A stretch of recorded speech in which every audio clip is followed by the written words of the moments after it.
अज्ञात भय। रवि कहाँ गया? अजय और सौरभ हांफते हुए तंबू के पास पहुंचे।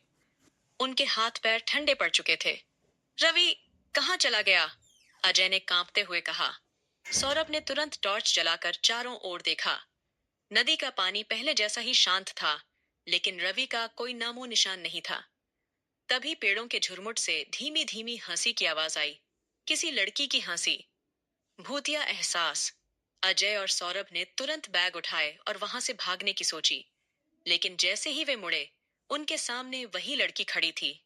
पीली आंखें, फटे हुए कपड़े और उसके होठों पर हल्की मुस्कान। रवि को ढूंढ रहे हो? लड़की की आवाज जैसे किसी गहरी गुफा से आ रही हो। सौरभ और अजय के पैरों तले जमीन खिसक गई। लड़की ने अपनी उंगली से नदी की ओर इशारा किया। अजय ने हिम्मत करके पूछा, तो तुम कौन हो? लड़की ने गहरी सांस ली और कहा, मैं इसी जंगल का हिस्सा हूं। जो भी यहाँ आता है वो यहीं रह जाता है, जैसे तुम्हारा दोस्त रवि। नदी की गहराइयां। अजय और सौरभ ने तुरंत टॉर्च जलाकर नदी में झांका। अचानक पानी में हलचल हुई और रवि का चेहरा उभर आया, लेकिन उसकी आंखें पूरी तरह सफेद हो चुकी थीं। बचाओ! अनी टियाई! उसकी आवाज आई, लेकिन इससे पहले कि वे कुछ कर पाते, वह फिर से पानी में समा गया। सौरभ और अजय ने वहां से भागने की कोशिश की, लेकिन उनके पैर जमीन से चिपक गए थे। लड़की अब धीरे धीरे उनकी ओर बढ़ रही थी। अंत या नई शुरुआत? अचानक एक तेज रोशनी चारों ओर फैल गई। किसी ने मंत्र पढ़ना शुरू किया।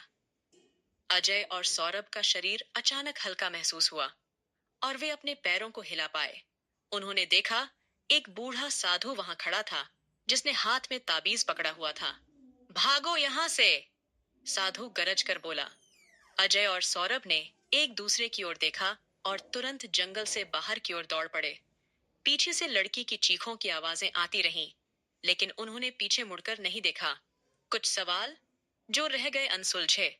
जब वे गांव पहुंचे, तो उन्होंने साधु के बारे में गांव वालों से पूछा, लेकिन किसी ने ऐसे किसी साधु को वहां कभी नहीं देखा था। और सबसे अजीब बात, जब वे दोबारा नदी के पास गए, तो उन्हें रवि की घड़ी किनारे पड़ी मिली, लेकिन रवि का कोई निशान नहीं था। क्या रवि सच में नदी में समा गया, या वह कहीं और चला गया था? आज भी उस जंगल के पास से गुजरने वाले लोगों को वहां किसी के रोने और हंसने की आवाजें आती हैं, लेकिन कोई भी वहां जाने की हिम्मत नहीं करता।